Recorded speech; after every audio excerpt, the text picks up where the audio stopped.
So when we get a grant like that, it allows us just to add and take this to a next level. The Military Heritage Museum in Punta Gorda is getting a big boost to help showcase history to future generations. Only NBC2 Samantha Serban is showing us the new technology to preserve the stories of these servicemen and women. So tell us, what are we going to do here now? We'll fly the airplane. I have to get my airspeed up, and it shows on the airspeed indicator here. I got to get up to about 110 before we can lift off. Staff Sergeant Robert Wolitz flew 73 missions on a B-29. 10? It was 10-man crew, and we flew our missions. I flew 73 missions to average about 10 hours a mission. But mind you, we did this almost out of high school. I was 21 years old when I flew my first combat mission.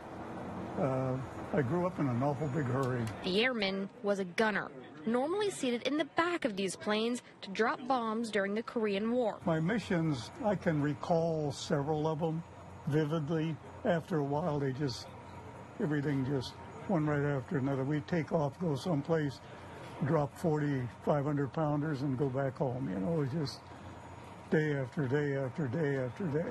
Now retired for many years, Wolitz doesn't hit the sky very often, but he does get a chance to sit in the pilot seat thanks to the Military Heritage Museum. I could do this in my sleep. We really believe in this museum in that our main purpose is to provide a safe space so that our volunteers feel comfortable telling their stories, because in turn it actually encourages other visitors, especially veterans, who have been reluctant to tell their stories. Now, a $14,000 grant from the Community Foundation will make telling stories even easier. So grants help us, really help the volunteers ensure that their stories will never be forgotten. The museum plans to use the money to continue adding technology like flight simulators and a learning lab, so veterans like Wolitz can keep passing memories on. To be able to preserve the history of what actually happened. Reporting local today in Punta Gorda. It's what's keeping me alive.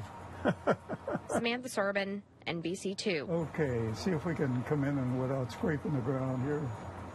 All new. Ahead